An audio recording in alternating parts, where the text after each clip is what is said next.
أعوذ بالله من الشيطان الرجيم. بسم الله الرحمن الرحيم.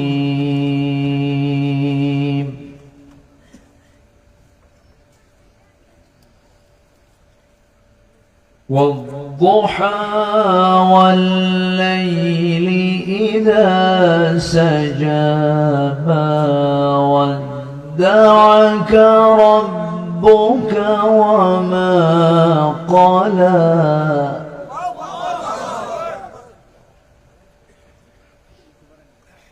وللآخرة خير لك من الأولى ولسوف يعطيك ربك فترضى.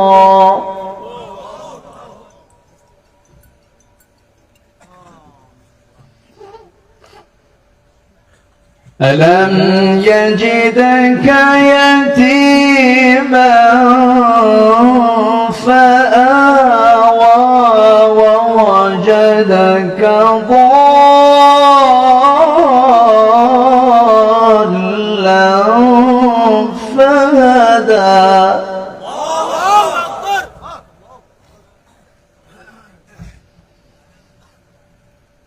ووجدك عائلا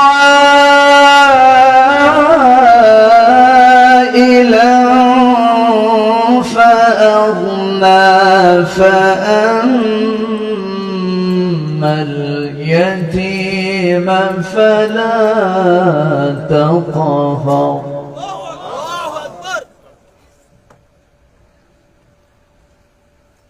وأما السائل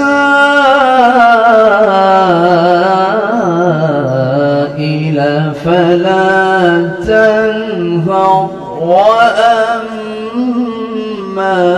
بنعمة ربك فحدث.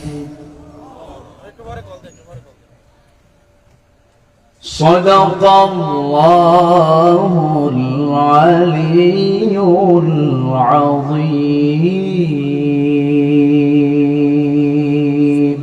مرحبا. لم يعلم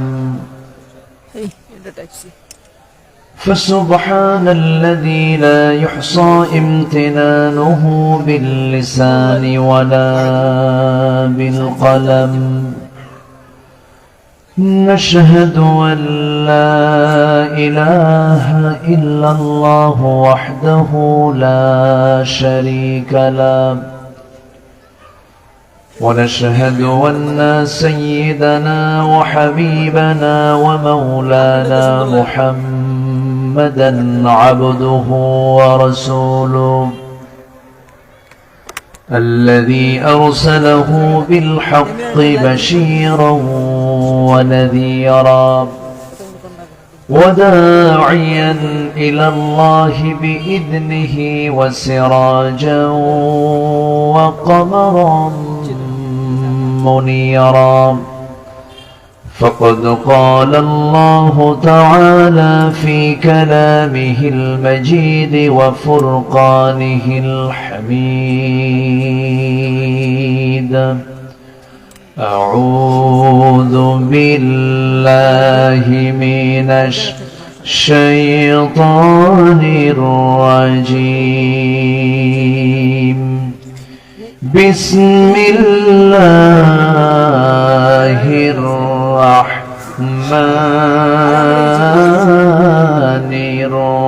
الرحيم.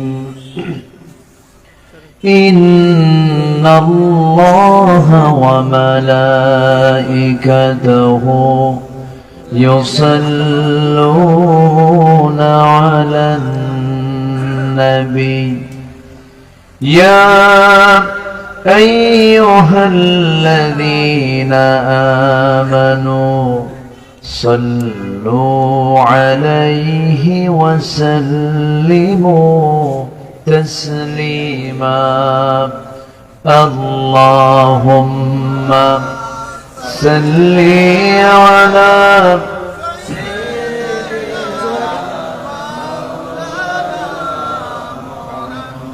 وعلى آل سيدنا مولانا محمد بلغ العلا بكماله كشف الدجى بجماله حسنت جميع خصاله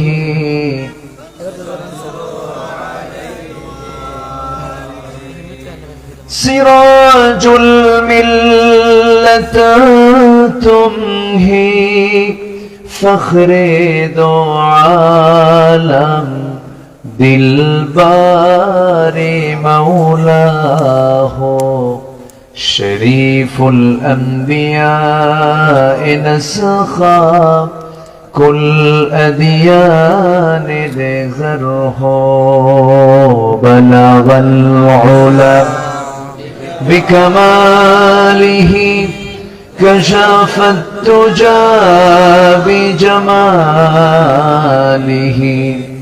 حسنت جميع خصاله سلوا آمين কোরআনের সুর মাঝে শুনেছি যে নাম আজানের সুর মাঝেও শুনেছি সে নাম ও নাম শুনেছি আমি আমার হৃদয় হে রাসূল নবীজি তোমায় হে রাসূল নবীজি তোমায় সবাই বলি সাল্লাল্লাহু আলাইহি ওয়াসাল্লাম। কুমিল্লা জেলার সদর দক্ষিণ গোয়ালগাঁও যুব সমাজ কল্যাণ পরিষদ মাহফিল ইন্তেজামি কমিটি কর্তৃক আয়োজিত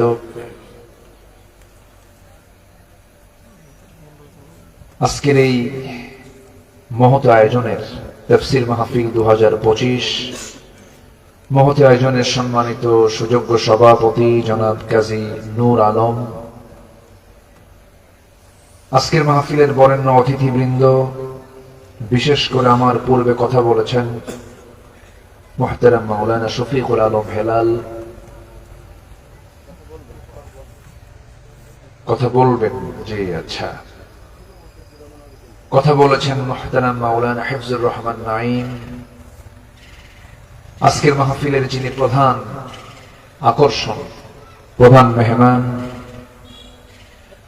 যার রক্তের মধ্যে প্রবাহমান বিশ্বনন্দিত আলেমে দ্বীন শহীদ আল্লামা দেলোয়ার হোসেন সঈদ রাহিমাহুল্লাহ রক্ত যার দেহে প্রবাহমান, তার কলিজার টুকরা সুযোগ্য সন্তান, অত্যন্ত ভদ্রচিত আচরণের মানুষ, সামাজিক ব্যক্তিত্ব, ইসলামী ব্যক্তিত্ব, প্রথিতযশা রাজনীতিবিদ, আল্লামা সাঈদী ফাউন্ডেশনের সম্মানিত চেয়ারম্যান মুহতারাম জনাব আলহাজ শামীম বিন সাঈদী হাফিজাহুল্লাহ, উপস্থিত হাজারাত উলামায়ে কেরাম, ফদলা ইসলাম, সুশীল সমাজ, জাতির শ্রেষ্ঠ সন্তান, শিক্ষক মন্ডলী, আজকের মাহফিলের প্রধান আকর্ষণ যাদেরকে নিয়ে আজকের এই সাজানো গোছানো বর্ণাঢ্য আয়োজন, তাওহীদের পতাকাবাহী, কালেমার ঝান্ডাবাহী, দ্বীন ইসলামের নরসারদুল বীর মুজাহিদ, প্রাণ প্রিয় সম্মানিত দ্বীনী ভাইরা, আড়ালে বসে আছেন শ্রদ্ধেয়া সম্মানিতা মা বোনেরা। আলোচনার সূচনায় আনুষ্ঠানিকতার মধ্য দিয়ে আমার পক্ষ থেকে আবারও দিল খোলা সালাম, আসসালামু আলাইকুম ওয়া রাহমাতুল্লাহি ওয়া বারাকাতুহু। সবাই কেমন আছেন? আমাকে প্রশ্ন করলেন, জি, আল্লাহ তাআলা আমাকে তো আপনার সাথেই বসে রেখেছেন, ইনশাআল্লাহ। বলছি আলহামদুলিল্লাহ।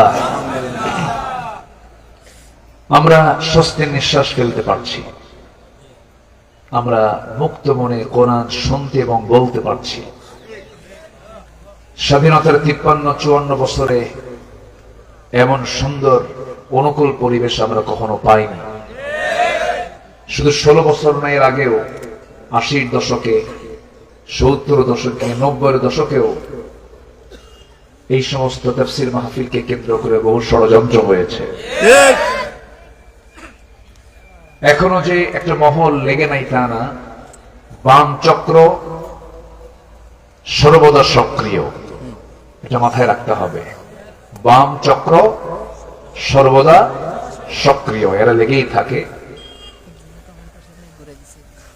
এখন অন্তত প্রশাসনিক দিক থেকে তেমন বাধা নেই বললেই চলে, বরং উল্টাই থানা থেকে কমিটিকে ফোন দিয়ে বলে কিছু লাগবে কি, এরকম বলে। এখন আমাদেরকে বলে হুজুর আপনি আসতেছেন, প্রোটোকল দেব কি? তো বলি যে প্রোটোকল 16 বছর লাগে না, এখন তার লাগার প্রশ্নই নেই। আমাদের প্রোটোকল দিবেন আল্লাহ তাআলা। যে মহান আল্লাহ সুবহানাহু ওয়া তাআলা আমাকে আপনাকে এমন সুন্দর আয়োজনে আসার বসার তৌফিক দিয়েছেন, শুকরিয়া আদায় করছি, বলছি আলহামদুলিল্লাহ। জোরে বলি আলহামদুলিল্লাহ, চিৎকার মেরে বলছি আল্লাহুম্মা ইন্নী আসআলুকা আল হুদা ওয়াত তুকা ওয়াল আফাফা ওয়াল গিনা। সবাই বলি আল্লাহুম্মা আইন্নি আলা যিকরিকা ওয়া শুকরিকা ওয়া হুসনি ইবাদাতিকা। আমরা আল্লাহ তাআলার শুকর আদায় করে নিলাম। সম্মানিত হাজিরিন, আমরা বসেছি এমন সময়ে কোরআনের মাহফিলে, যে সময় এই দেশের অধিকাংশ মানুষ এখনো আল্লাহর ডাকে সাড়া দিয়ে মসজিদে যায় না। যে দেশের মুসলমান মাত্র 5% নামাজ পড়ে, শুক্রবারে 12 থেকে 15%, আজকে শুক্রবার গেল, জুমাবার গেল, তাও নামাজে শামিল হয়েছে মাত্র 12 থেকে 15%। 12 থেকে 15% মুসলমান জুমার দিনের মসজিদে যায়,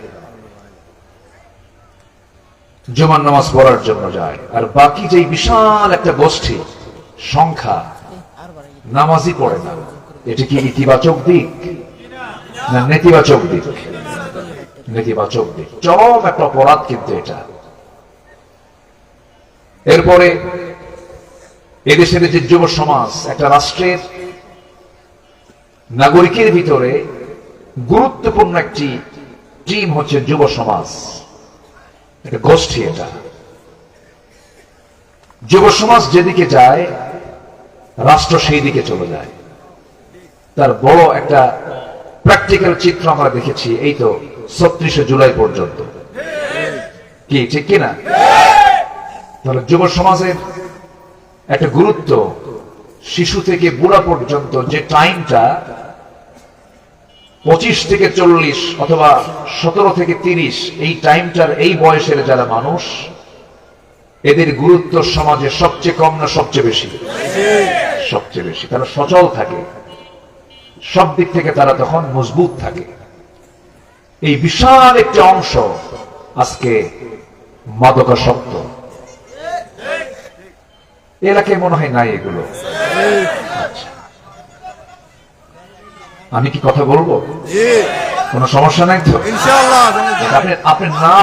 আপনি না বললেও তো বলবো। আমি একটু শুনলাম যে আপনাদের মোটিভটা কেমন। তাহলে এই বিশাল প্রায় 20 কোটি জনগোষ্ঠী, বলা চলে মাত্র সেখান থেকে আংশিক মাত্র 5% মুসলমান আল্লাহর হক নামাজ আদায় করে। আর যুব সমাজের বিশাল একটা অংশ মাদকাসক্তে, মানে ওদের জীবনটাকে ধ্বংসের দিকে নিয়ে যাচ্ছে। এবং প্রতিবেশী রাষ্ট্রটা আমাদের এত সুন্দর বন্ধু, ওরা মাঝে মাঝে মানে পাঠায় দেয়, ফেন্সিডিল পাঠায়, রহমতি খাবার, তাই না? এগুলো পাঠায়। ওইদিকে মায়ানমার আছে, ইয়াবা, বাবা, অনেক কিছু পাঠায়। একটা মহল চাচ্ছে, একটা গোষ্ঠী চায় যে দেশের যুব সমাজকে কেমনে ধ্বংস করে দেওয়া যায়, যুব সমাজকে ধ্বংসের মধ্য দিয়ে আমাদের নেতৃত্বকে কেমনে পাকাপোক্ত রাখা যায়। নিজেদের সন্তানকে ইউরোপ আমেরিকায় পড়ায়, তাদেরকে উচ্চ শিক্ষিত করে গড়ে তোলে, টাকাগুলো দেশ থেকে পাচার করে সব নিয়ে যায়, বিভিন্ন ব্যাংকে, সুইস ব্যাংক সহ বিভিন্ন ব্যাংকে জমা করে। এই দেশটাকে তারা মনে করেছে ব্যবসার জায়গা, ঠিক কিনা বলেন? তাহলে আমার আপনার সন্তানগুলোর হাতে আজকে মাদক দ্রব্য কঠিন না সহজ? মাদক দ্রব্য কঠিন না সহজ? সহজ। নামাজের কোনো খবরই নাই। আজকে 53-54 বছর দেশ স্বাধীন হয়েছে।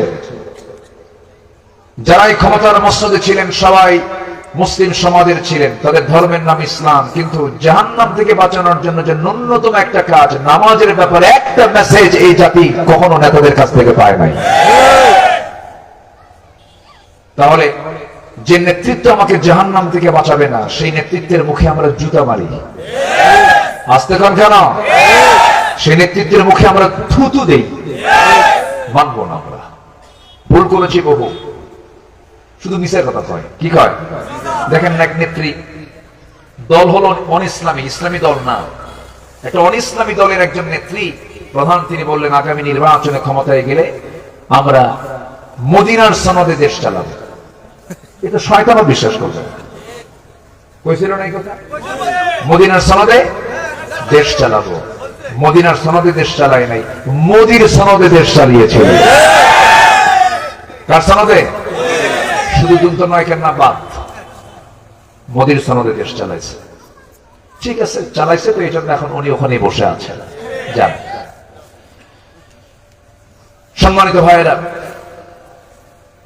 আমি দুটো পয়েন্ট, কিন্তু গুরুত্বপূর্ণ দুটো দিক আমি তুলে ধরেছি। একটা নামাজ, আরেকটা হচ্ছে মাদক। নামাজ না থাকলে অশ্লীলতা, বেহায়াপনা, হারাম কাজ, এগুলো আসা অস্বাভাবিক না স্বাভাবিক? স্বাভাবিক। আল্লাহ রাব্বুল আলামিন বলেন, খুব কমন আয়াত, ঘরের আয়াত, মুখের আয়াত, ঠোঁটটা মিলিয়ে সবাই বলুন, ইন্নাস সালাতা তানহা আনিল ফাহশাই ওয়াল মুনকার ওয়ালাযিকরুল্লাহি আকবার। নামাজের ফলাফল হলো, নামাজ মানুষকে ফাহিশা কাজ, অশ্লীল কাজ থেকে দূরে রাখে। কিন্তু আজকে নামাজ সমাজে না থাকার কারণে ভালো কাজের পরিমাণ বেশি না ফাহিশা কাজের পরিমাণটা বেশি? বেশি। খারাপ কাজের পরিমাণটাই বেশি, নোংরামি বেশি। কিন্তু ইসলামী সমাজের বৈশিষ্ট্য হলো, মুসলিম সমাজের বৈশিষ্ট্য হলো, সেই সমাজে ভালো কাজটা করা সহজ হয়ে যাবে, মন্দ কাজগুলো করা দারুণ কঠিন হয়ে যাবে। কিন্তু বলুন তো, বুকে হাত দিয়ে বলুন তো, আমাদের এই মুসলিম সমাজে আজকে ভালো কাজ করা সহজ না মন্দ কাজ করা সহজ? খারাপ কাজগুলো করাই সহজ, ভালো কাজ করতে গেলে বাধা। আমার বন্ধুগণ, আল্লাহ রাব্বুল আলামিন বান্দাকে এই দুনিয়াতে কেন পাঠিয়েছেন? আল্লাহ রাব্বুল আলামিন সুন্দর করে এক জায়গায় বলছেন, কুনতুম খায়রা উম্মাতিন উখরিজাত লিন-নাসি তা'মুরুনা বিল মা'রুফি ওয়া তানহাউনা আনিল মুনকার। আরেক জায়গায় বলছেন, ওয়াল তাকুম মিনকুম উম্মাতুন ইয়াদউনা ইলাল খায়রি ওয়া ইয়া'মুরুনা বিল মা'রুফি ওয়া ইয়ানহাউনা আনিল মুনকার। তোমাদের ভিতরে এমন একটা টিম, এমন একটা দল থাকা দরকার, যে দল মানুষকে সৎ কাজের আদেশ দেবে, অসৎ কাজের বাধা দেবে। এবং তোমাদেরকে এই দুনিয়াতে পাঠানো হয়েছে সৎ কাজের আদেশ দেওয়ার জন্য, সৎ কাজের বাধা দেওয়ার জন্য। ঘোষণাগুলো কার? আমি মুসলিম পরিচয় দিতে হলে আমার দায়িত্ব হলো সৎ কাজের আদেশ দিতে হবে, অসৎ কাজের বাধা। বলেন, নিষেধ তো আলাদা জিনিস, অসৎ কাজের কি বাধা দিতে হবে। বাধা নিষেধের মধ্যে তফাৎ আছে। বাধা দিতে হবে হাত দিয়ে। কি দিয়ে বলেন? ফালিয়ুগাইয়িরুহু বিয়াদিহি। এক নাম্বার হলো কি দিয়ে? হাত দিয়ে। হাতের ক্ষমতা নাই, কি দিয়ে? মুখ দিয়ে। হ্যাঁ, বিলিসানিহি, মুখ দিয়ে। ফাইন লাম ইসতাতি' ফাবিলিসানি ফাইন লাম ইসতাতি' ফাবিকলবিহি। নাম্বার 3 হলো মুখ দিয়ে বলা যাচ্ছে না, তখন অন্তর দিয়ে ঘৃণা করতে হবে। আর রাসূল বললেন ওয়াযালিকা আদআফুল ঈমান। সাবধান, অন্তর দিয়ে যে তুমি ঘৃণা করো এটা কিন্তু সবচেয়ে দুর্বল ঈমানদারের পরিচয়। আসল ঈমানদারের পরিচয় হলো কি দিয়া? আসতে বলবেন না, কি দিয়া? হাত দিয়া। সে হাতের পরিবেশ এখন একটু আসছে, বলি আলহামদুলিল্লাহ। কি আসে না? একটু একটু আসছে, একটু আমরা কথা বলতে পারি এখন। আগে আমাদেরকে দেখলেই নাসিকা কুঞ্চিত করত, মানে একটু সাইড করার চেষ্টা করতে। এখন ওয়েলকাম জানাই, হুজুর আসেন। যে কোনো অফিসে গেলে হুজুর বসেন, আপনারাই তো দেশ চালাচ্ছেন, দেখেন আমরা নাকি দেশ চালাচ্ছেন। আমাদের দালালি অভ্যাস আমাদের 14 গোষ্ঠীর মধ্যে ছিল না। ইসলামী নেতৃত্বে কোনো দালালি নাই। আসতে কোন কেন? আমার কারো নাম ভেঙে খাই না। ওই যে ওদের অভ্যাস, যে ওদের অভ্যাসের কারণে ওরা ভাবে যে আমরা মনে হয় ওদের মতোই। পুকুরে উজু করতে গেছে শেষ রাতে, তো আল্লাহ ওলি এক ঘাটে নেমেছেন, ওইদিকে এক চোর চুরি করে সেও নামছে। সে গোসল দেবে, আল্লাহর ওলিও গোসল দিবেন, উজু করবেন। তো আল্লাহর ওলি অপর পাশের লোক দেখে ভাবতেছে আমি শুধু তাহাজ্জুদ পড়ি, এদিকে আরেক আল্লাহর ওলি, কিন্তু ও কিন্তু চোর। ওইদিকে চোর ভাবতেছে চোর শুধু আমি তো নিয়াতে আছি, দেখতেছে ওইদিকে আরেকটা চোর। সম্মানিত ভাইয়েরা, আমরা একটা পট চেঞ্জ দেখলাম, কিন্তু চেঞ্জ হলেও কিছু অপকর্মের উপস্থিতি আমরা এখনো লক্ষ্য করছি। এটা খুব বিপদের দিক। কিন্তু যেরকম চাঁদাবাজি এখনো আছে না নাই? আসতে বলবেন না, আছে না নাই? আছে। এগুলোকে সক্ষম ভাবে মোকাবেলা করতে হবে, সচেতন হতে হবে। এটা মাথায় রাখবেন, প্রভাব কিন্তু কম ছিল না, দাপট কিন্তু কম ছিল না। প্রত্যেকটা সেক্টরে তারা তাদের বিশ্বস্ত লোককে বসিয়েছিল, এবং পৃথিবীর কোন গোয়েন্দা সংস্থার কাছে এমন কোন রিপোর্ট ছিল না যে তারা ক্ষমতাচ্যুত হয়ে যাচ্ছে। পার্শ্ববর্তী একটি গোটা পৃথিবীর সবচেয়ে বড় একটা গণতান্ত্রিক রাষ্ট্র তাদের পক্ষে মদত জুগিয়েছে, উলঙ্গ সমর্থন দিয়েছে। কিন্তু এরপরেও কিন্তু এই বিশাল অপশক্তিকে হটিয়ে দেওয়ার জন্য কিন্তু এই জাতি, এদেশের জনগণ সহ বিশেষ করে আমাদের সন্তানরা মাঠে ময়দানে ঝাঁপিয়ে পড়ে বাতিল শক্তিকে দিল্লি পাঠিয়ে দিয়েছে। এটাকে মাথায় রাখতে হবে, ভুলে গেলে চলবে না। আকলমন্দ ইশারা ভাষা, সচেতন ব্যক্তির জন্য ইঙ্গিতই যথেষ্ট। একটু বুঝে নেন। এতদিন ছিলেন না, হঠাৎ করে আসছেন, ভালো কথা, বেশি খাইয়েন না, বেশি লুটপাটে যাবেন না। জনগণ একবার যদি আবারও মুখ ফিরিয়ে আপনার দিকে মুখ ফিরিয়ে নেয়, একজন থেকে সে ভাঙ্গা হেলিকপ্টারে দিল্লি, আপনি হেলিকপ্টারও পাবেন না। আমার কথা ক্লিয়ার? আমার কথা কি ক্লিয়ার? আসুন আমরা নাগরিক তৈরি করি, সন্তানদেরকে নেশা থেকে বাঁচাই, সন্তানদের হাতে কোরআনটা তুলে দিই, সন্তানদেরকে দিন বুঝাই, পরিবারকে একটা বড় রাষ্ট্রের অংশ মনে করি, বউটাকে জাহান্নাম থেকে বাঁচানোর চেষ্টা করি। এমনও স্বামী আছে নিজের সুন্দরী বউ কুমিল্লাবাসীকে দেখায়, আছে না নাই? গোমতী নদীর তীরে, গোমতী না, গোমতী নদীর তীরে সন্ধ্যার পূর্বে হলদেটে রঙিন সূর্যের নিচে বউকে লাল শাড়ি পরায়া দিয়া, ঠোঁটে লাল লিপস্টিক লাগায়া দিয়া, 16 Pro Max আইফোন দিয়ে ফোন তুলে ছবি তুলে ফেসবুকে লেখে, আসুন প্রিয় বন্ধুরা আমার বউটাকে সবাই মিলে জামাতের সাথে দেখি। এরকম কিছু বদমাইশ মার্কা লোক আছে না নাই? আসতে বলবেন না, আছে না নাই? এগুলো বাদ দেই, সন্তানকে আল্লাহওয়ালা বানাই, মাদ্রাসায় দিয়ে দেন, চোখ বন্ধ করে মাদ্রাসায় দেন। এখন বড় বড় মেজর, কর্নেল, ডিসি, এসপি, সচিব তাদের সন্তানদেরকে এখন মাদ্রাসায় পড়াচ্ছে। ইতিবাচক দিক এটা। কেন জানেন? দেখেছে সবকিছু, দেখেছে না ভবিষ্যৎ অন্ধকার, দোয়া করার লোক খুঁজে পাওয়া যাবে না। চরিত্র যদি তৈরি করতে চান, সন্তানকে যদি, পরিবারকে যদি জান্নাতি পরিবার হিসেবে গড়ে তুলতে চান, একমাত্র সম্পদ, একমাত্র মাধ্যম কি বলেন? কোরআন হাতে তুলে দেন। আল্লাহ কবুল করুন, জোরে বলি আমিন। আমি যেখান থেকে কথা বলতে চাচ্ছিলাম, সময় তো খুব অল্প, আমি জাস্ট একটা আয়াতের ভাবনাবাদ দিয়ে আমি শেষ করতে পারবো, হয়তো ব্যাখ্যায় যেতে পারবো না। আমরা কি সবাই জাহান্নাম থেকে বাঁচতে চাই? আমাদের মূল লক্ষ্য কি? জান্নাতে যাওয়া না জাহান্নামে যাওয়া? বলেন, আমরা কোথায় যেতে চাই বলেন? কিন্তু অনুগত বান্দা হতে হবে কার?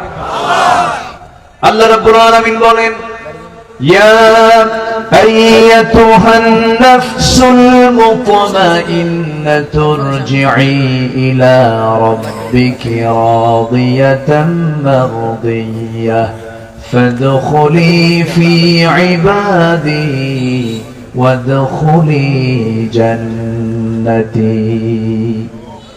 হে প্রশান্ত আত্মা, আমার অনুগত বান্দা হয়ে যাও, আমার জান্নাতে প্রবেশ করো, কেউ তোমাকে বাধা দেবে না। শর্ত হলো বান্দা হতে হবে অবাধ্য না অনুগত, অবাধ্য না অনুগত, অনুগত বান্দা হতে হবে। আল্লাহ রাব্বুল আলামিন বান্দার কিছু কিছু অপকর্মের জন্য প্রচন্ড রাগ করেছেন। এমন কিছু আয়াত আছে, আল্লাহ রাব্বুল আলামিন সূরা মারইয়ামের 59 নম্বর আয়াত, সেখান থেকে একটু হালকা কথা বলি, আমি শেষের দিকে চলে যাব, কারণ আমার পরবর্তী মেহমান আছেন, শামীম ভাই আছেন, শামীম সাইদি হাফিজাহুল্লাহ আছেন, তিনি কথা বলবেন। আল্লাহ রাব্বুল আলামিন সুন্দর করে বুঝায় দিচ্ছেন, স্পষ্ট করে বলছেন, فخلف من بعدهم خلف أضاعوا الصلاة واتبعوا الشهوات فسوف يلقون غيا। আল্লাহ রাব্বুল আলামিন বলেন, যে সমস্ত বান্দা দুটো অপকর্ম করবে, দুটো অপকর্মের কথা এসেছে এখানে। কয়টা অপকর্ম বলেন? দুটো অপকর্মের কথা এসেছে। যে সমস্ত বান্দা দুটো অপকর্মে জড়িয়ে যাবে, নাম্বার 1 হলো যারা নামাজটাকে নষ্ট করে ফেলবে। আজকে জাতিগত ভাবে এই দেশের মানুষ সবচেয়ে বেশি নষ্ট করে কোন জিনিস বলে? কোন ইবাদত বলেন?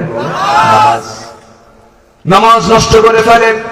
4.5 লক্ষ মসজিদ যখন ফজরের সময় যখন আযান হয়ে যায়, বাংলাদেশের এমন কোন জায়গা নাই যেখান থেকে একটা দুইটা মসজিদের আওয়াজ নয়। চতুর্দিক থেকে অসংখ্য মসজিদের আওয়াজ, আযানের আওয়াজ কানে চলে আসে। কিন্তু ফজরের সময় মুসল্লির সংখ্যা মোটে 3 জন, ইমাম, মুয়াজ্জিন, খাদেম। ইমাম, মুয়াজ্জিন, খাদেম যদি চাকরি না করতো এই 3টাও খুঁজে পাওয়া যেত না। মসজিদ পাকা হয়ে গেছে, মসজিদে টাইলস লাগানো আছে, এসি লাগানো হয়েছে, শীতাতপ নিয়ন্ত্রিত মসজিদ, কোন সমস্যা নাই, কিন্তু মুসল্লি খুঁজে পাওয়া যায় না। এমনকি শুক্রবারে আমার দেশের মুসলমান মাত্র 12% 15% নামাজ পড়ে। এই চিত্র কেন হলো? যদি আজ থেকে, যারা ক্ষমতার মসজিদে ছিলেন, আজ থেকে ধরুন 30-40 বছর আগেও যদি এই দেশে নামাজের একটা বিধান চালু হয়ে যেত, শতকরা হিসাবটা চেঞ্জ হয়ে নামাজি হতো 95%, বেনামাজি হতো 5%। ঠিক কিনা? আইন বহু পাশ হয়েছে, কিন্তু মূল আইনটা পাশ হয় নাই। যে আইনটা পাশ হলে পরে বান্দা জাহান্নাম থেকে বাঁচবে। আমার বন্ধুগণ, আমার ভাইয়েরা, আল্লাহ রাব্বুল আলামিন সবচেয়ে বেশি রাগ করেন যারা নামাজকে নষ্ট করে ফেলে, তাদের উপরে রাগ করে তিনি বলছেন, ওই বান্দাগুলোকে শুধু আমি জাহান্নাম দেব না, জাহান্নামের গর্ত হয় নামক গর্তের মধ্যে আমি তাকে ঢুকাইয়া ছাড়বো। জোরে বলি নাউযুবিল্লাহ, আরো জোরে বলি নাউযুবিল্লাহ। যে গাই নামক গর্তকে জাহান্নাম পর্যন্ত ভয় পায়, জাহান্নামটা এত ভয়ঙ্কর জায়গা, জাহান্নামটা এত বড় হবে, সেই জাহান্নামের মুখে যদি এই বিশাল আকারের সূর্য যদি ছেড়ে দেওয়া হয়, নিমেষের মধ্যে সূর্য নিখোঁজ হয়ে যাবে, সেই জাহান্নাম পর্যন্ত এই গাই নামক গর্তকে ভয় পায়। এত ভয়ঙ্কর সেই গর্ত, গাই নামক গর্ত। সেই গাই নামক গর্তের ভিতরে আল্লাহ রাব্বুল আলামিন কোরআনে সরাসরি দুটো উপকরণের জন্য সেই গাই নামক গর্তের ঘোষণা করেছেন। যারা নামাজ নষ্ট করবে, যারা নাফসের দাসত্ব করবে, তাদেরকে আল্লাহ রাব্বুল আলামিন ওই গাই নামক গর্তের মধ্যে ঢুকাবেন। তাফসীরে কুরতুবীর ভিতরে আরো 6 শ্রেণীর কথা এসেছে, আরো 6টা উপকরণের সঙ্গে যারা জড়িত তাদেরকেও এই গাই নামক গর্তের মধ্যে ঢুকানো হবে। আমরা একটা একটা করে শুনবো, জোরে বলি ইনশাআল্লাহ, আরো জোরে বলি ইনশাআল্লাহ। আমার কথা কি কষ্ট হচ্ছে আপনাদের? আমি তো নগণ্য গোলাম, এলেম খেলাম তেমন কিছু নাই। মানুষ ডাকে আসি। সুয়াগাছি কোথায়? সুয়াগাছি পাশে, কালীবাজার তার উত্তর দিকে। আমি কালীবাজার আজ থেকে আরো 24 বছর আগে এসেছিলাম মাহফিলে। কত বছর আগে বলে? 24 বছর। আমার এক ছোট ভাই, একটু জুনিয়র, ওমর ফারুক, সে এখন জগন্নাথ ইউনিভার্সিটির টিচার না, প্রফেসর, জি, তার দাওয়াত এসেছে। যখন সে স্টুডেন্ট তখন আমি এসেছিলাম। এই তো ভাঙ্গাচূড়া প্রায় 26 বছর হলো এই ময়দানে। আমি তো জানি, আমার তো ইলম কালাম কুদ্দুর, আমি জানি লা ইলমা লানা ইল্লা মা আল্লামতানা। মানুষ ডাকে আসি। ওই যে ছোটবেলায় বাবার সঙ্গে হাটে যেতাম, বাজারে যেতাম, তো আগে তো ডিজিটাল মাপ ছিল না। আগে মাপতে হলো কি দিয়া? ওই যে বাটখারা দিয়ে, বাটখারা দিয়ে। তো বাটখারা সবচেয়ে ভারী যেটা 5 কেজি, ওটা নিচে থাকতো 5 কেজি, এরপরে 2.5 কেজি, 2 কেজি, 1 কেজি, 1000 গ্রাম, 500 গ্রাম, 200 গ্রাম, 100 গ্রাম, 50 গ্রাম, আর সবার উপরে হলো 25 গ্রাম। আমি হলাম ওই 25 গ্রাম। মানুষ আমার সবার উপরে রাখে, কিন্তু আমার ওজন তেমন কিছু নাই। মানুষ আসে, কিন্তু আমি তো আমার নিজস্ব কোনো কথা বলি না, চেষ্টা করি কোরআন থেকে কিছু কথা বলার জন্য। আমি সবার কাছে দরদ মাখা কণ্ঠে শুধু একটা কথা বলতে চাই, ভাইরে, জাহান্নাম যাওয়া যাবে না, জাহান্নাম থেকে বাঁচার চেষ্টা করতে হবে। আজকে আমার মেয়ে নামাজ পড়ে না, ছেলে নামাজ পড়ে না, বউ নামাজ পড়ে না, পর্দায় থাকে না, আমার নিজের ভাই নামাজ পড়ে না, এই সমস্ত খবর আমাদের নাই। আমি কি ভুল বলছি? আমি কি ভুল বলছি? খবর নেই। আমার বন্ধুগণ, আমার নবীজির প্রথম দাওয়াত ছিল হলো ঘরের ভিতরে। তিনি দাওয়াত দিয়েছেন, ঘরকে আগে ঠিক করেছেন, কারণ মহান রব্বুল আলামিন বলছেন, ইয়া আইয়ুহাল্লাযীনা আমানু কু আনফুসাকুম ওয়া আহলিকুম নারা। ঈমানদারেরা, তোমরা নিজে বাঁচো, তোমার পরিবারকে জাহান্নাম থেকে বাঁচাও। কার কথা বলেন? আসতে বলবেন না, কার কথা? আল্লাহর কথা। আমার বন্ধুগণ, আজকের সমাজে কত অপকর্ম চলছে, অবলীলাই চলছে। এমন কোন হারাম কাজ নাই যা নাই, এমন কোন অপকর্ম নাই যা নাই। প্রকাশ্যে আজকে হারাম কাজগুলো চলতেছে। আমি একটা প্রশ্ন করব, ভাই বলুন তো, কুমিল্লায় কি মদের দোকান নাই? আসতে বলবেন না, আছে না নাই? কুমিল্লায় কি জেনার লাইসেন্স নাই? আছে। অথচ মুসলিম সমাজে জেনাও হারাম, মদ পান করাও হারাম, কিন্তু আজকের সমাজে এটা স্বীকৃতি নিয়ে আছে না নাই? আচ্ছা, আমার বন্ধুগণ, আমাকে আপনাকে সচেতন হতে হবে। নিজের জীবনকে গুনাহমুক্ত রাখার জন্য চেষ্টা চালাতে হবে। আপনি সমাজকে ভালো করবেন, রাষ্ট্রকে সুন্দর করবেন, নিজে নামাজ পড়েন না, কাম হবে কেমনে? ব্যক্তি জীবন আগে উন্নত করতে হবে। জাহান্নাম থেকে বাঁচার জন্য 1 নম্বর কাজ হলো ব্যক্তির জীবনে 1 ওয়াক্ত নামাজ কাজা করা যাবে, কাজা করা যাবে, নামাজ নষ্ট করা যাবে না। যদি নামাজ নষ্ট করে ফেলেন, আল্লাহ রাব্বুল আলামিন খাই নামক গর্তের মধ্যে ঢুকাবেন। আরো 6 শ্রেণীর 6 অপকর্ম যারা করবে তাদেরকে ওই গর্তের মধ্যে ঢুকানো হবে। নাম্বার 1 হলো যে জেনাকার, জেনা করতে করতে পাকা হয়ে গেছে, এমন জেনাকার বুঝে আমার দেশে নাই। নাম্বার 2 হলো যে মদ্যপায়ী, মদ পান করতে করতে বুড়া হয়ে গেছে, মদ ছাড়ে না, আল্লাহ পাক তাকে খাই নামক গর্তের মধ্যে ঢুকাবেন। নাম্বার 3 হলো যে সুদখোর, সুদ খেতে খেতে সুদটাকে জায়েজ মনে করে, এই লোকটাকে আল্লাহ রাব্বুল আলামিন ওই গাই নামক গর্তের মধ্যে ঢুকাবেন। সুদ বুঝি এই এলাকায় নাই? আসতে বলবেন না, আছে না নাই? নাম্বার 4 হলো যে সন্তান পিতামাতার সাথে অবাধ্য আচরণ করে, পিতামাতার সঙ্গে রূঢ় আচরণ করে অবাধ্য সন্তান যারা, এই সমস্ত অবাধ্য সন্তানগুলোকে আল্লাহ রাব্বুল আলামিন শুধু জাহান্নাম দিবেন না, জাহান্নামের গর্তের মধ্যে ঢুকাবেন। নাম্বার 5 হলো যে মিথ্যা সাক্ষী দেবে, মিথ্যা সাক্ষী বুঝি বিগত 16 বছর ছিল না? ছিল।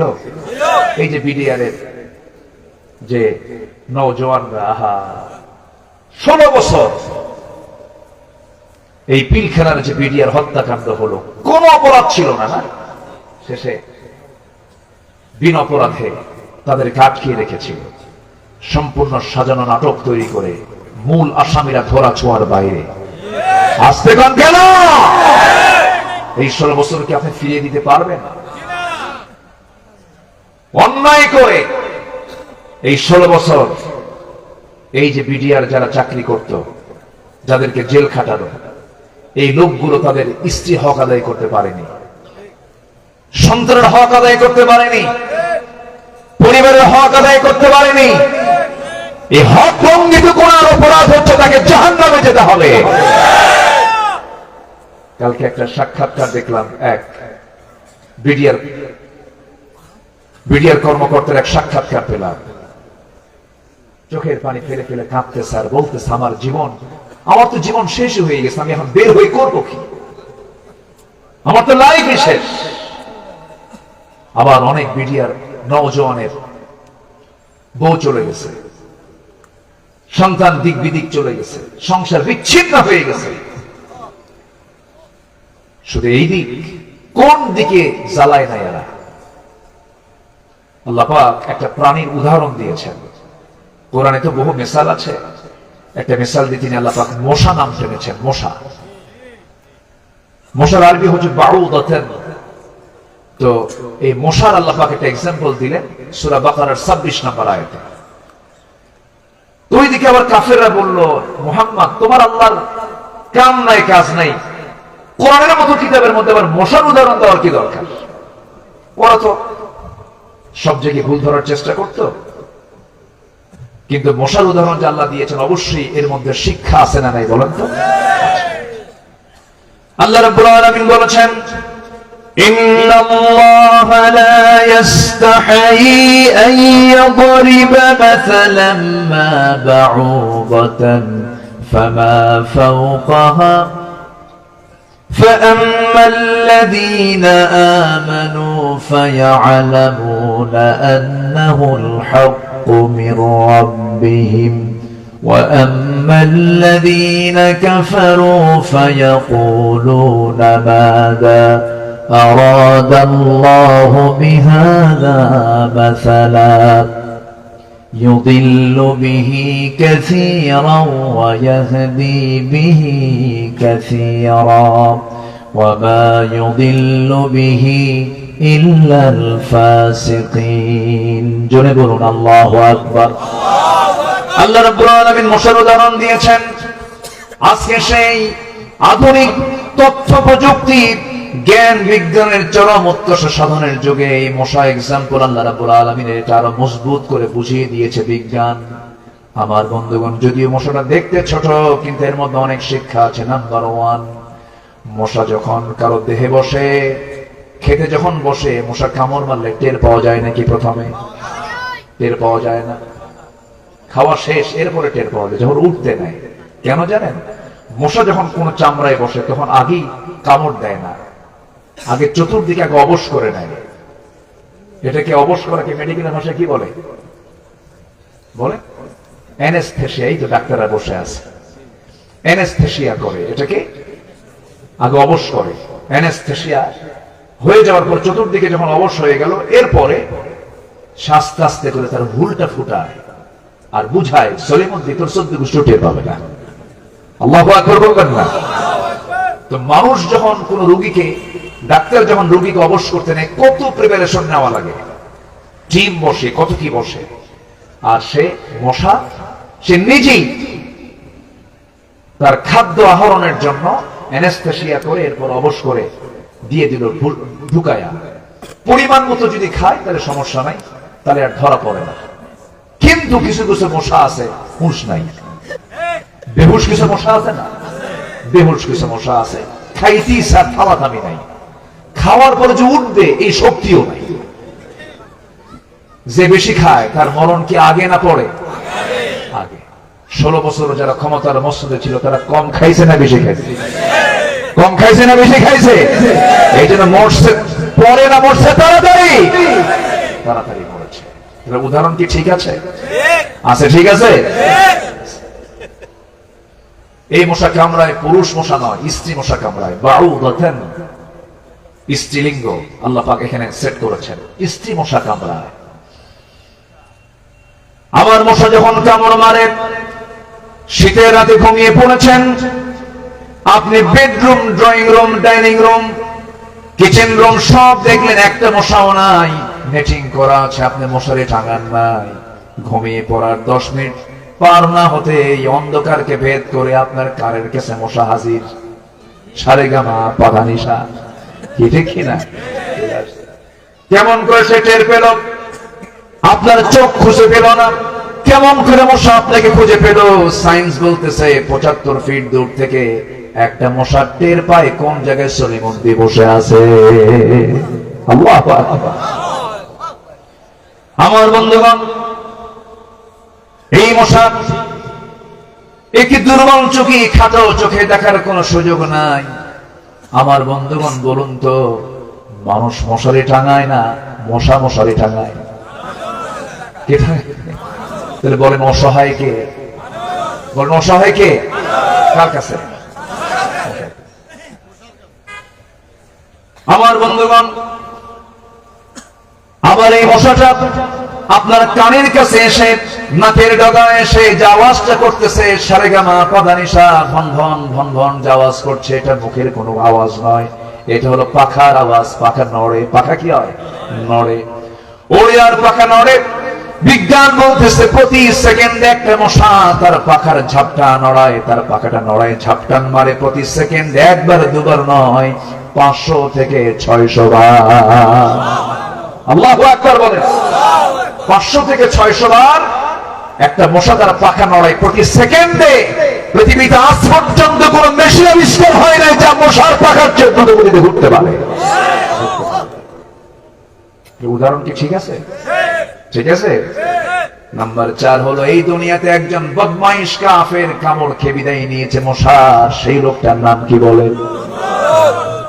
আল্লাহ উদাহরণ কি ঠিক করছেন না ভুল করছেন? ঠিক করেছেন। যা বলেছেন কোরআনে একটাও রং নেই। প্রাসঙ্গিক যা দরকার তাই দিয়েছেন। একটা ওয়ার্ড, একটা শব্দ, একটা হরফ আল্লাহ পাক অতিরিক্ত লেখেন নাই। আল্লাহু আকবার। অতএব এই কোরআনকে যারা চায় তারাই হচ্ছে ইমানদার। আর এই কোরআনকে যারা আংশিক চায়, আংশিক চায় না, তারা ইমানদার নয়, তারা মুনাফিক। আমার দেশে মুনাফিক আছে না নাই?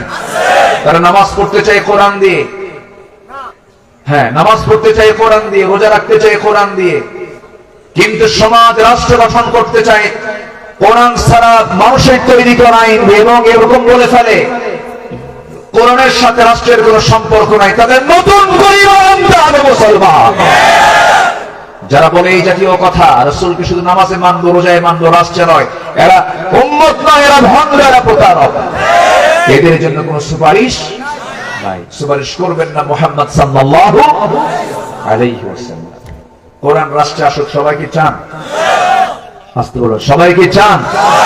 কোরআন রাষ্ট্রীয় পর্যায়ে কোরআনের যে সমস্ত ফৌজদারি দণ্ডবিধিগুলো আছে, কোরআনের যে সমস্ত আইন কানুন গুলো আছে, কোরআন দিয়ে ক্যান্টনমেন্ট চলুক, সচিবালয় চলুক, রাষ্ট্র চলুক, সবাইকে চান আপনারা? এর জন্য কি সবাই মাঠে ময়দানে কাজ করতে রাজি আছেন? রাজি আছেন? কারা কারা হাত উঁচু করে রাখেন মুসলমান?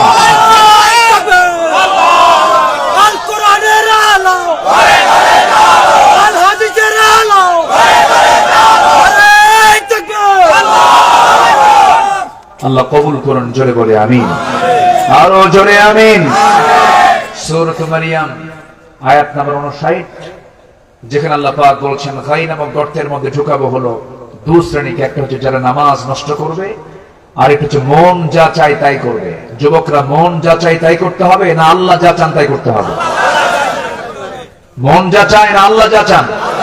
আমরা কি নফসের দাসত্ব করব না আল্লাহর দাসত্ব করব? খাওয়া দাওয়া ফুর্তি করো, দুনিয়াটা মস্ত বড়, এটা কি আল্লাহর ওহী না শয়তানের ওহী? আকাম কুকাম করা যাবে না যুবকরা।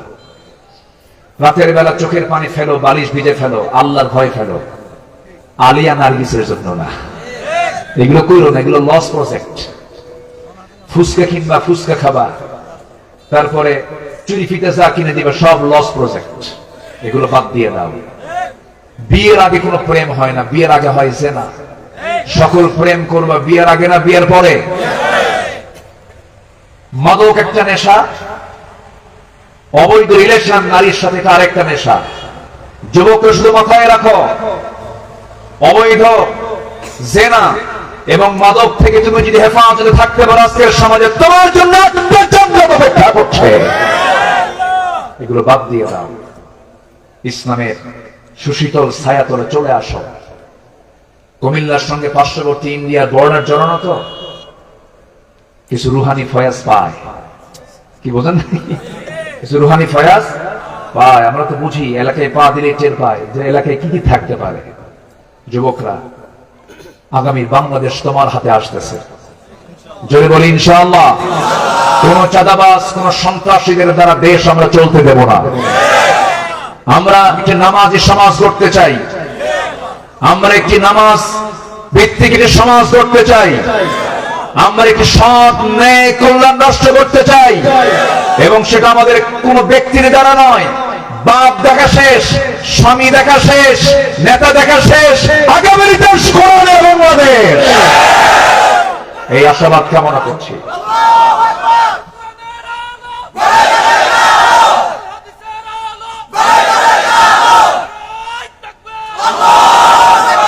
এই আশাবাদ কামনা করছি। আমার পরবর্তী মেহমানের সময় বের করে দিয়ে আমি আমার সংক্ষিপ্ত কথা, আমার বয়ান ছিল হলো বাদে মাগরিব, সেখান থেকে আমি নিয়ে এসেছি আরো পরে। যতটুকুন হয়েছে আমরা বলে ফেলি আলহামদুলিল্লাহ। এখানে অনেক বড় মাপের কিছু ব্যক্তি এখানে বসে আছেন। আজকে যদি এই প্রেক্ষাপট না আসতো, আজকের এই মাহফিল হতো না। এবং এই লোকগুলো যে জুলুমের শিকার হয়েছেন, জেল খাটে নাই এমন লোক তো বাংলাদেশেই নাই। এমন কোন ফ্যামিলি নাই যে ফ্যামিলি মামলা দ্বারা আক্রান্ত হয়নি, ঠিক কিনা? আমার তো কোনো দোষ ছিল না। আমার 2018 সালে আমাকে ধরতে আসলো কয়েকশো পুলিশ নিয়ে, মানে বিশাল সন্ত্রাসী। আমি ধরতে এসে বলে হুজুর চলেন, ধরে নিয়ে চলে গেল থানায়। ওসি সাহেব আমার দিকে কান্দে, বলে, আমি বললাম ভাই আপনি কান্দেন কেন? হুজুর আপনার খুব ভক্ত আমি। তো কান্দেন কেন? তো ভক্ত যে, তো ধরছেন কেন? হুজুর খুব চাকরি বাঁচান তো ফরজ হুজুর, কি করবেন, পরিবার আছে। বললাম চাকরি বাঁচান ফরজ, ইমান বাঁচান তো নফল। ঢুকায় দিল, মামলা খান দিয়া জেলখানায় ঢুকলাম। জেলখানায় ঢুকিয়ে দেখি একটা বুড়া মানুষ, 85 বছরের বয়স, এক বুড়া মানুষ আমার দিকে লম্বা সালাম দিয়ে, হুজুর আপনি জেলখানায় ঢুকছেন, খুব খুশি হলাম। তো বললাম জেলখানায় ঢুকলে কেউ খুশি হয়? হুজুর মাহফিল শুনতে যাই, বহু দূর থেকে ওয়াজ শুনি, মুসাফা করতে পারি না, কথা বলতে পারি। হুজুর ঢুকছেন যখন ভালো করে থাকেন, খুব খুশি হয়েছে। তো বললাম চাচা আপনি কেন জেলখানায়? কে বাবা, বোমা হামলা। ওনার নামে কিসের মামলা দিছে? বোমা হামলা করছেন উনি। বলতেছে বাবা বলো তো, এই বুড়া হাতে আমি যদি বোমা মারতে যাই, সেই বোমা কি ওই জায়গায় পড়বে না আমার মাথায় পড়বে? এই হলো 16 বছরের চিত্র। ফেরাউন বেঁচে ছিল 1600 বছর, এরা ছিল 16 বছর। সম্পূর্ণ ফেরাউনের চরিত্রের সঙ্গে এদের চরিত্রের মিল ছিল।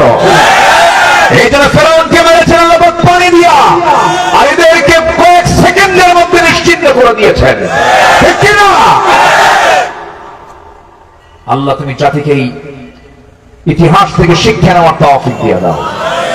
এই আশাবাদ কামনা করছি। দোয়ার দিকে যাব না আমি, কারণ আমার পরে যিনি কথা বলবেন তিনি এই মাহফিলের প্রধান রওনাক, তিনি হচ্ছেন নক্ষত্র। তিনি কথা বলবেন যার দেহের ভিতরে আল্লামা সাইদের রক্ত লুকানো আছে। বলি আলহামদুলিল্লাহ, আল্লামা সাইদির জন্য এদেশের মানুষ যে প্রাণ দিয়েছে, বিগত 200 বছরের ইতিহাস আমি এটা পাই নাই।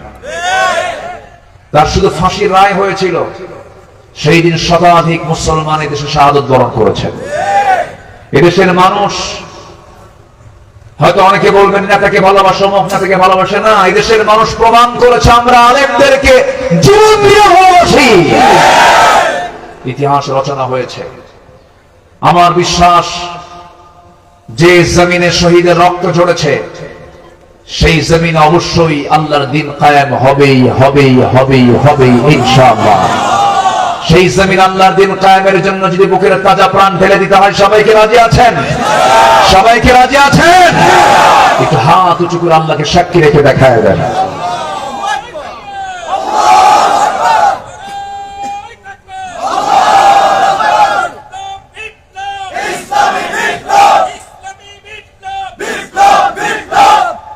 হাত নামান, আল্লাহ কবুল করুন। মাহফিল শুরু হয়েছে, এটা এই মাহফিল প্রত্যেক বছর হোক, সবাই চান তো আপনারা? তো এই যুবকদেরকে আমরা উৎসাহ দেব না নিরুৎসাহিত করব? যদি উৎসাহ দিতে চাই তাহলে এই মাহফিল কমিটি, আমি সোজা বলি, লম্বা সময় নেব না, একটু চাদর যদি যায় অথবা ব্যাগ যদি যায়, মন খারাপ করবেন? যে যা পারি, যে যার অবস্থান থেকে যতটুকু পারি, ব্যাগ যাচ্ছে আমরা কম বেশি যে যতটুকু পারি আমরা সবাই দেওয়ার চেষ্টা করব ইনশাআল্লাহ। জিকির করি সুবহানাল্লাহ আলহামদুলিল্লাহ লা ইলাহা, আর জোরে লা ইলাহা সুবহানাল্লাহ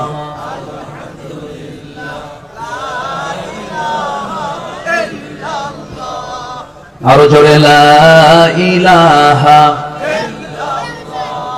সুবহানাল্লাহ আলহামদুলিল্লাহ আর জোরে লা ইলাহা ইল্লাল্লাহ সুবহানাল্লাহ। জি, হাত আছে যার, অবশ্যই তাকে দিতে হবে। হাত দিয়েছেন দান করার জন্য, বিড়ি খাওয়ার জন্য না। কিন্তু বিড়ি খাওয়ার পরিমাণ বেশি না দান করার পরিমাণ বেশি? আজকে একটু দানের পরিবেশ, একটু পরিমাণটা যেন বেশি হয়। আমরা সবাই দিল থেকে দেব, জোরে বলি ইনশাআল্লাহ। জিকির করি সুবহানাল্লাহ আলহামদুলিল্লাহ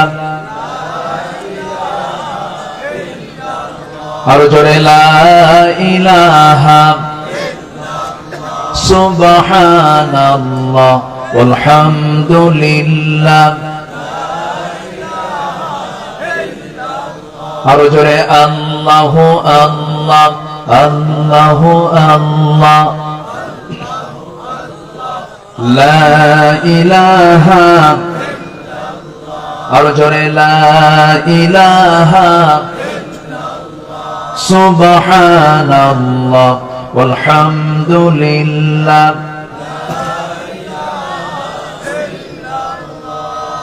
জি, ব্যাগগুলো গেল কোথায়? সব কি আসতেছে সামনের দিকে না পিছন দিয়ে আবার নিয়ে দৌড় মারলো কেউ? জি, সব নিয়ে না, কুমিল্লা অনেক ভালো আলহামদুলিল্লাহ। যে আল্লাহ তুমি সবার দানকে কবুল করো, জোরে বলি আমিন, আরো জোরে আমিন।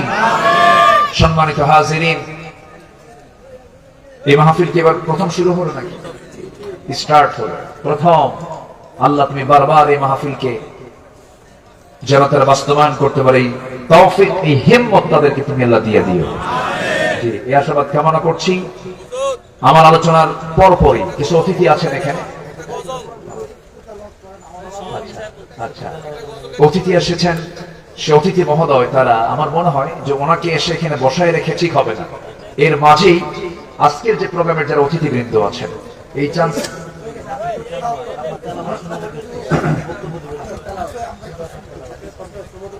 আল্লাহু আকবার শুনবেন। أعوذ بالله من الشيطان الرجيم بسم الله الرحمن الرحيم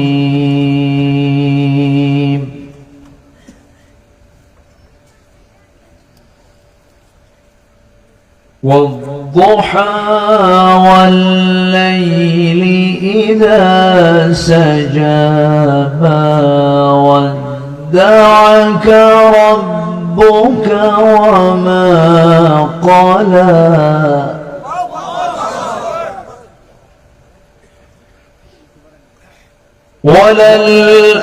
وللآخرة خير لك من الأولى ولسوف يعطيك ربك فترضى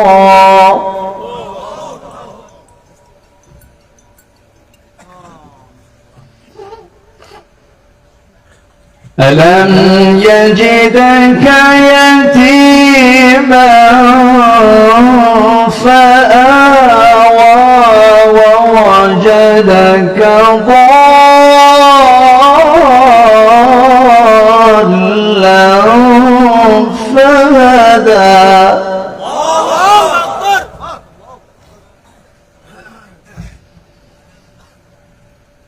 ووجدك عائلا فأغنى فأما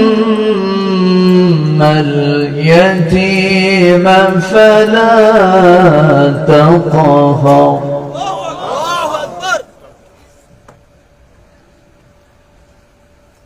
وأما السائل فلا تنهر وأما بنعمة ربك فحدث صدق الله العلي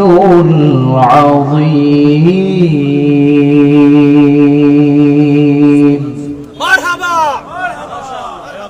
الحمد لله سبحانك اللهم وبحمدك أشهد أن لا إله إلا أنت أستغفرك وأتوب إليك السلام عليكم ورحمة الله